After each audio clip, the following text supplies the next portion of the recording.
Allahu Akbar, Allahu Akbar. La ilaha illallah.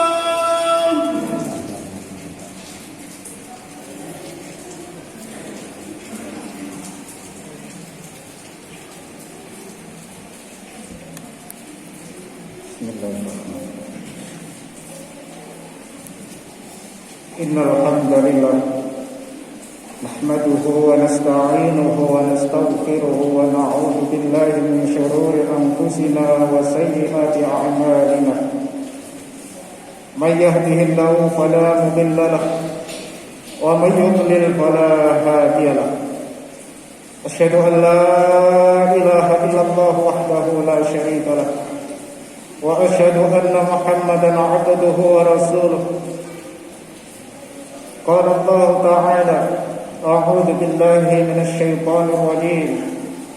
Ya ayyuhalladzina amanu taqullaha haqqa tuqatih wa la tamutunna illa wa antum muslimun.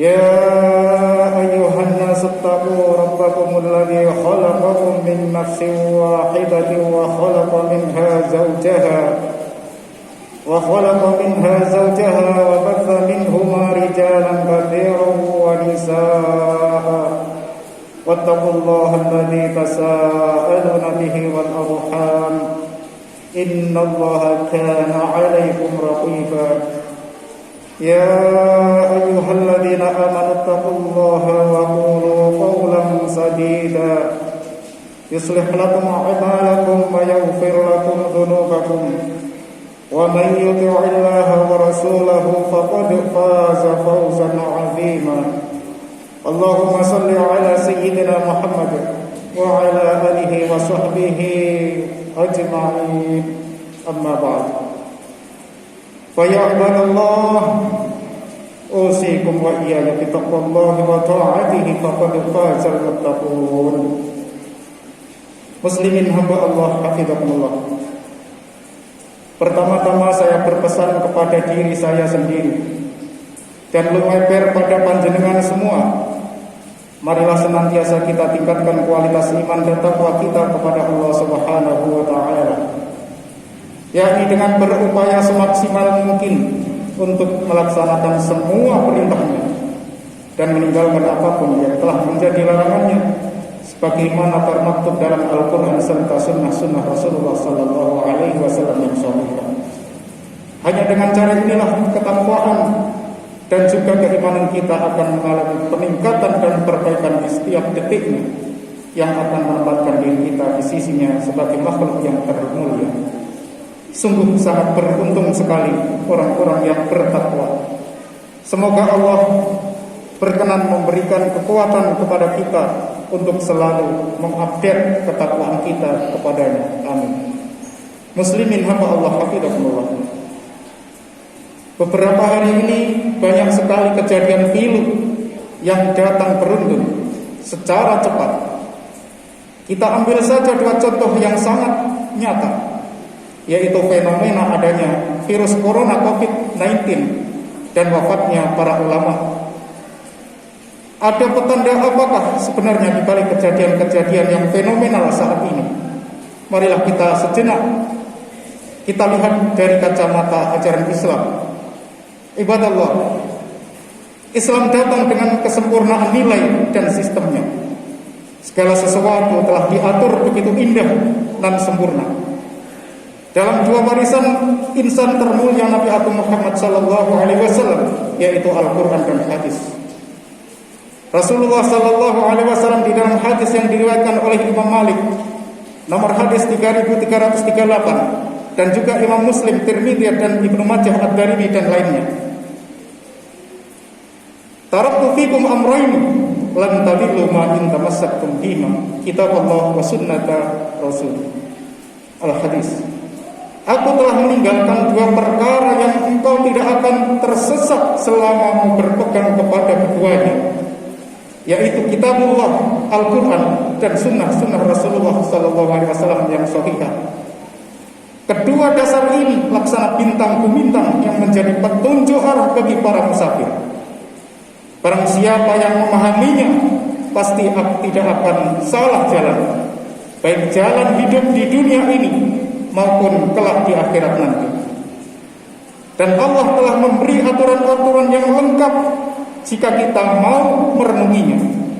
Misalnya tentang salah satu sebab yang akan menjadi fitnah atau bencana di dunia ini, Allah menegaskan, barang siapa yang melawan Allah Subhanahu wa ta'ala dengan tidak mematuhi aturannya, maka Allah akan menimpakan fitnah atau bencana di dunia dan siksa di akhirat kelak. Hal tersebut ditegaskan Allah Subhanahu wa ta'ala di dalam surat An-Nur ayat 63. A'udzu billahi minasyaitonir rajim. Falyahdharil ladzina yukhalifuna an amrihi an tusibahum fitnatun aw yusibahum 'adzabun alim. Al-ayat. Wallahu a'lam bimuradi. Maka hendaklah orang-orang yang menyalahi perintah Allah takut akan ditimpa fitnah atau ditimpa azab siksa yang pedih. Dalam kaidah usul fiqh dijelaskan bahwa setiap amar atau perintah memiliki konsekuensi wajib, harus. Setiap kewajiban yang dilanggar maka akan melahirkan fitnah di dunia dan azab di akhirat. Kita telah menyaksikan bagaimana kisah-kisah orang yang melawan perintah Allah Subhanahu wa ta'ala. Mereka akan mengalami kesusahan demi kesusahan, kekhawatiran demi kekhawatiran, fitnah demi fitnah dalam kehidupan mereka. Meskipun mungkin secara zahir mereka berada dalam kecukupan dan kemegahan dunia, yang hakikatnya itu adalah sebuah kepalsuan atau fata morgana saja. Sebut saja Fir'aun dan Qarun adalah contoh simbol-simbol yang nyata sejarah masa lalu yang dapat kita jadikan ibrah dan pelajaran yang penting dalam kehidupan kita. Seorang sufi besar Al-Imam Abdullah Al-Haddad menyampaikan dalam kitab Risalah Mu'awanahnya bahwa segala kemaksiatan yang tersembunyi tidak akan terdampak pada bahaya kecuali bagi pelakunya. Namun jika kemaksiatan sudah dilakukan secara terbuka terang-terangan, bahkan dipertontonkan di seluruh dunia, maka bencana pun akan turun secara merata. Dia akan menggulung seluruh permukaan bumi ini dan penghuninya, baik orang yang saleh maupun yang thalib. Tentu pendapat ini menarik untuk kita jadikan renungan. Munculnya mega tragedi virus corona COVID-19 yang dimulai dari Wuhan yang ada di Cina sebagai tempat orang-orang yang melanggar aturan Allah secara terbuka dan kemudian merebak ke seantero dunia yang sampai saat ini masih menjadi momok hantu yang menakutkan bagi dunia. Meskipun hakikat dari semua kejadian hanya Allah semata yang mengetahuinya, namun kita diberi sinyal-sinyal dan pertanda-pertanda yang ada di dalam Al-Quran dan hadis. Munculnya virus COVID-19 ini sebenarnya bukanlah hal yang baru. Fenomena ini hanyalah salah satu simbol kekuatan Allah atas manusia, bahwa di tengah gagahnya negara adidaya seperti Cina, tidak sulit bagi Allah untuk meluluhlantahkan peradaban mereka. Ratusan orang meninggal, puluhan ribu orang positif mengidap virus yang ganas ini, dan ratusan juta orang panik untuk terhinggapi virus tersebut. Fasilitas yang lengkap dengan hiasan gedung-gedung pencakar langit yang ramai berubah menjadi fenomena hamparan tanah lapang yang sepi dan tak berwarna. Keindahan tata kelola kota dan penghijauan berubah serasa menjadi tempat-tempat menakutkan karena merasa diintai virus yang mematikan ini. Itulah kuasa dari Allah Subhanahu wa ta'ala yang zat maha kuasa. Ibadah Allah. Fenomena yang kedua adalah kita merasakan adanya kejadian banyak ulama yang wafat di hari-hari ini. Al-Imam Hasan Al-Bisri pernah mengatakan, mautul alim zulmatun fil Islam la yasudduha syai'un makhtalafal lailu wan nahar.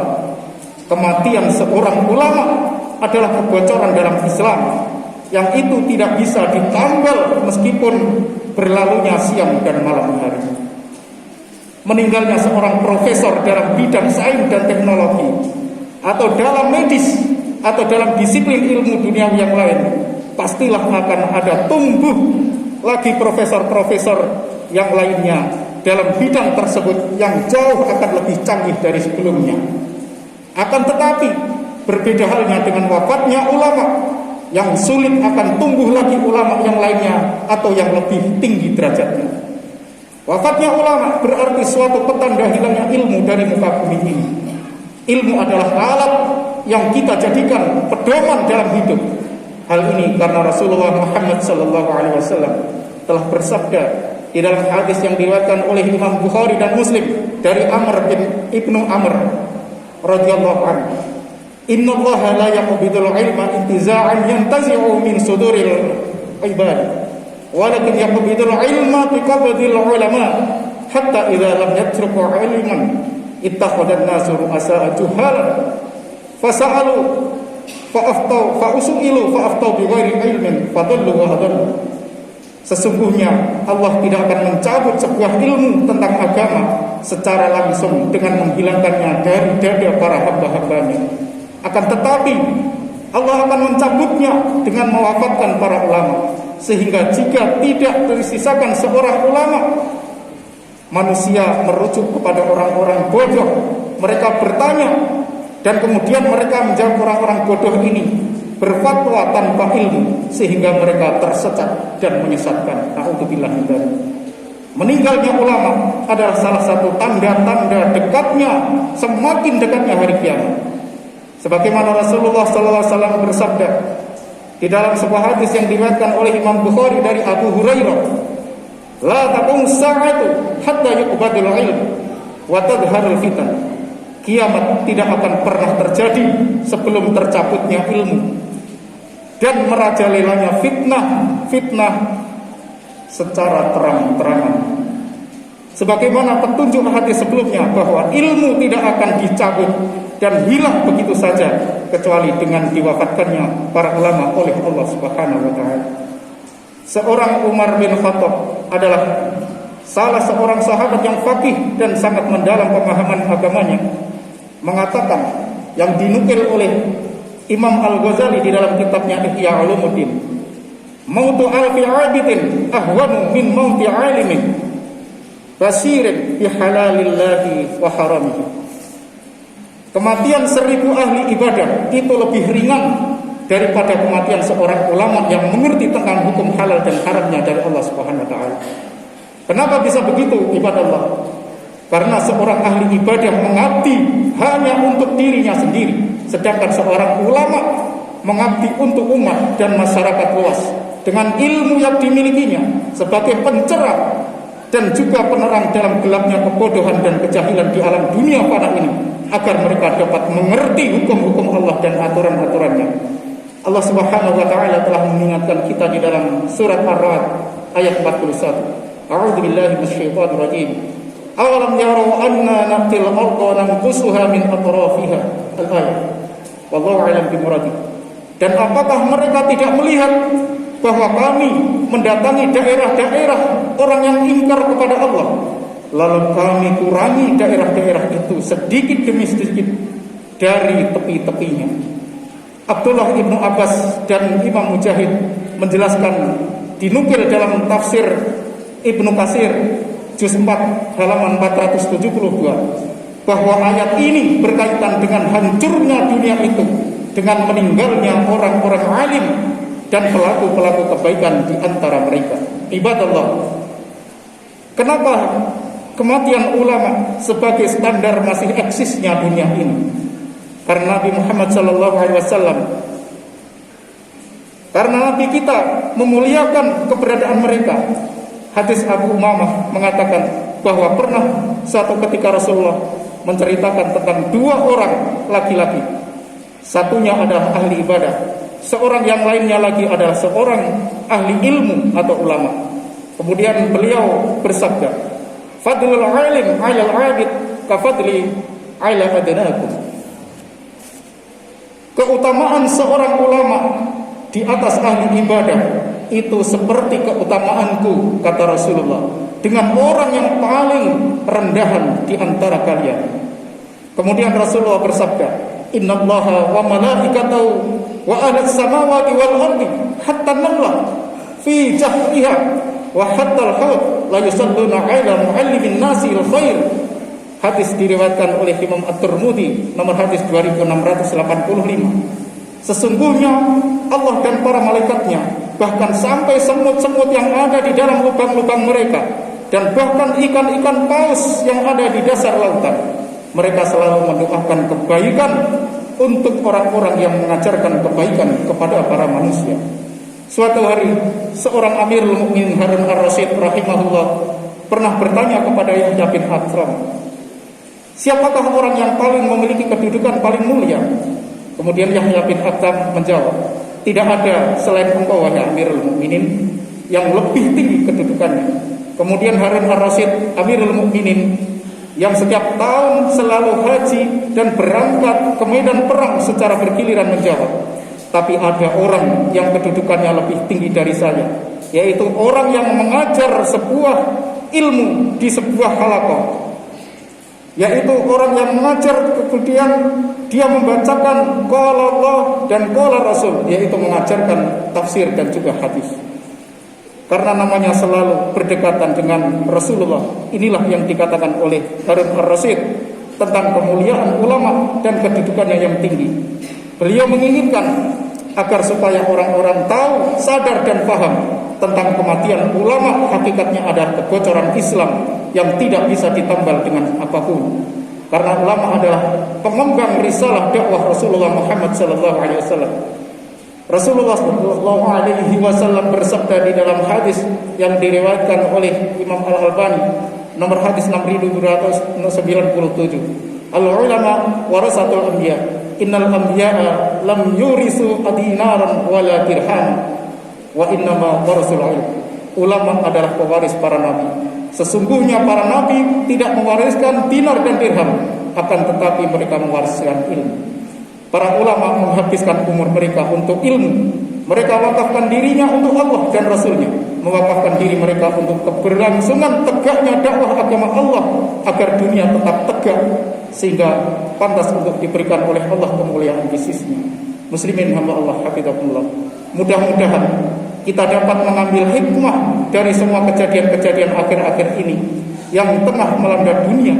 Oleh karenanya, marilah kita kembali kepada ajaran agung yang dibawa Nabi teragung dengan melaksanakan perintah Allah dan menjauhi semua larangannya, agar kita terhindar dari fitnah-fitnah dunia dan kelak diselamatkan oleh Allah dari azab yang pedih di akhirat dengan niat hanya untuk ridho Allah Subhanahu wa taala. Amin amin amin ya rabbal alamin. Wa qur rabbi fir warham anta khairur rahimin.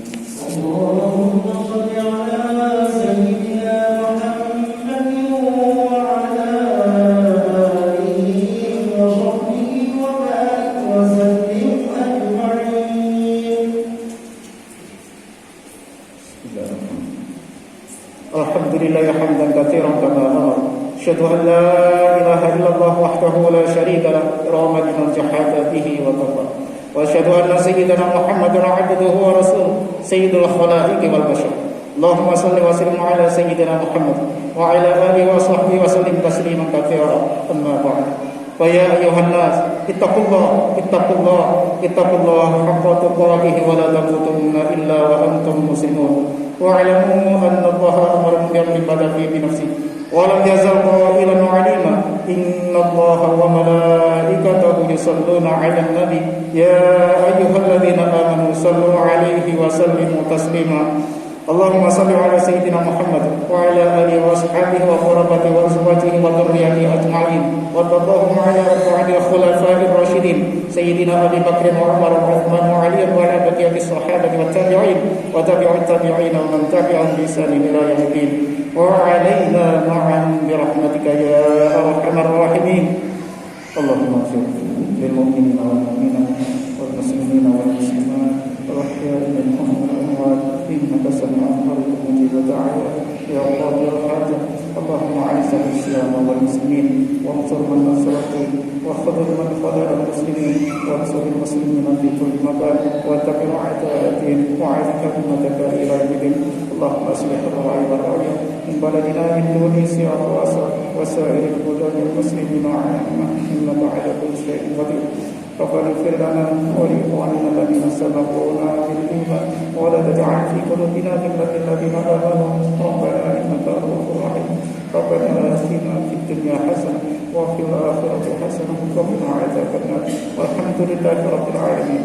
عباد الله إن الله يأمر بالعدل والإحسان وإيتاء ذي القربى وينهى عن الفحشاء والمنكر والبغي يعظكم لعلكم تذكرون فاذكروا الله العظيم يذكركم واشكروا على نعمه يزدكم ولذكر الله أكبر والله يعلم ما تصنعون.